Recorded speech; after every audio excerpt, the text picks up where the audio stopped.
C'était un concert peu commun ce dimanche à l'église montoise de Saint-Nicolas en Havre.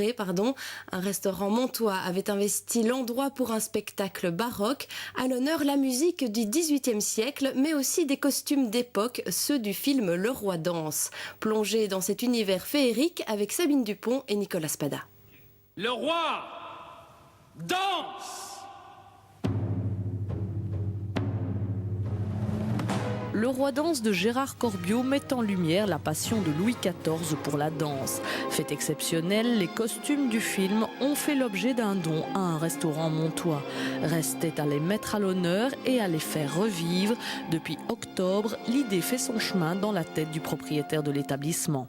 Depuis mon enfance, je suis un contemplatif, un rêveur et j'ai toujours rêvé de faire rêver.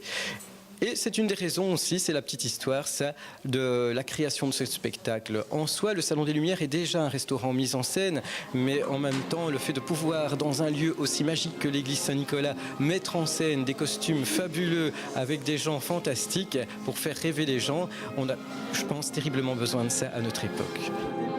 Pour que le rêve devienne réalité, Raphaël a dû convaincre le conseil de la fabrique d'église de lui laisser les clés de l'édifice le temps d'un soir. Un édifice certes habitué à accueillir des concerts, mais jamais avec une mise en scène de ce type. Ce qui nous a poussé à faire ça, c'est évidemment une question de prestige, de mettre en valeur l'église qui a été inaugurée, ce bâtiment en 1702. Donc nous sommes en plein dans le XVIIIe siècle et la plus grande partie du mobilier, du trésor est effectivement du XVIIIe siècle. Le décor 18e planté, il a fallu trouver une vingtaine de figurants pour enfiler les costumes d'époque. Rien de plus facile, tous se bousculer pour jouer un rôle historique. C'était un des costumes du Roi danse, avec dans le dos l'étiquette Benoît Magimel. C'est super gai de porter ces costumes qu'on voit dans le film, c'est très très drôle.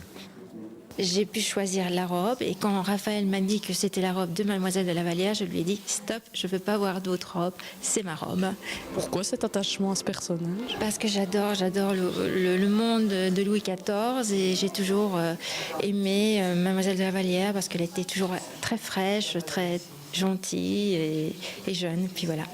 Et c'est devant 270 spectateurs que les acteurs d'un soir ont défilé avant d'écouter le Stabat Mater de Pergolèse. Interprété par 3 artistes de la région, cette œuvre du XVIIIe siècle raconte la crucifixion du Christ. Pergolèse était quand même un Italien, certes très croyant, mais quand même très fougueux quelque part. Et ça se ressent très fort dans l'œuvre où il y a vraiment des envolées lyriques qui, à l'époque, n'étaient pas trop permises.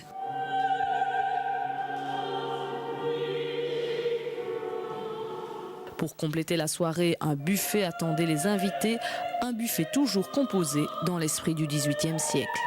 Nous avons jonglé à la fois sur des parfums d'époque en faisant des pâtés comme à l'époque, mais aussi des parfums plus actuels que les gens reconnaîtront. Mais au niveau des pâtisseries, on met à l'honneur le macaron, bien évidemment, et la somptuosité particulièrement, l'effet de couleur et de beauté du buffet.